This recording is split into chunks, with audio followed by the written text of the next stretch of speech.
Construction. Something we see all around us every single day, especially in our growing city of Lincoln. There's a pretty high chance you even saw some sort of project going on during your walk to this class, like the new athletic facility right next to Memorial Stadium. Each construction project has many factors that go into it. Without the effort it takes to create a budget, plan the day-by-day process, acquire permits and resources, and getting the models and blueprints set, the project would be nothing. But all these things can't be put together without the hands-on labor work. Labor shortage is the number one problem in the construction industry, and according to a Cal Poly study in 2018, about 65% of companies were experiencing shortages around the United States. Labor shortages can cause companies to miss their expected deadlines and slow down the work for their day-by-day process. This can cause unhappiness by customers and can cause the companies to lose valuable time and money. To start off, I'll talk about the global causes of labor shortages. Even though the construction industry is one of the fastest growing in the nation, the demand for more jobs to be created is low. This means that although the demand for work to be done is rising, the supply of workers will not be able to catch up, leaving many companies desperately searching for work. By work, I mean the people who do the smaller trades, like concrete and mechanical engineering, which is the air vents and the heating in the buildings. There will never be a shortage of general contractors, which is the guy who calls all the shots, puts all the pieces together, because that's what most people want to do. But finding the smaller trades is going to be the main issue. There are simply not enough workers coming into the industry at the time, which makes it very hard to progress. Young people are more interested in other industries.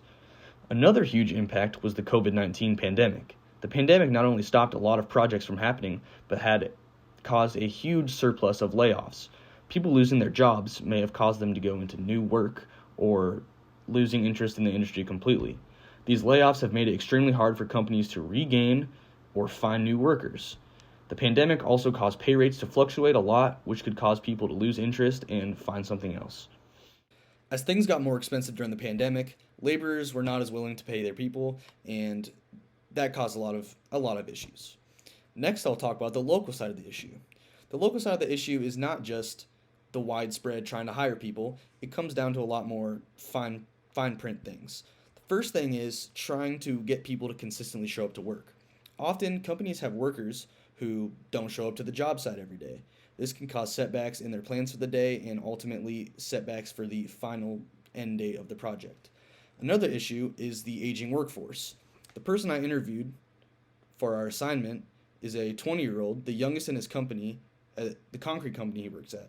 He works with people who are all 35 and older, 45, even some people in their 50s. The reason this is an issue is because as the aging workforce is retiring and leaving, the younger people are not coming in. This leaves a big gap for companies to try to find people to hire.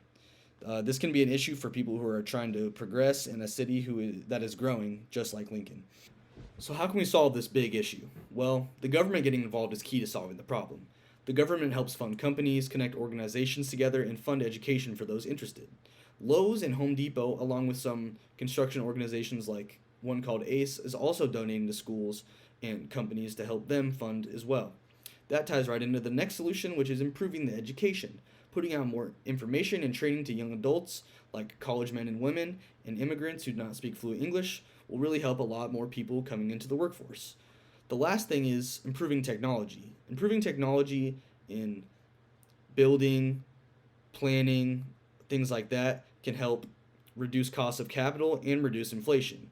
This can help companies pay their workers more and be able to pay for more opportunities for projects.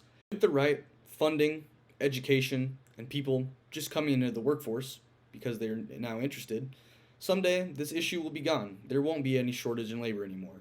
The construction industry will continue to rise at an even faster rate.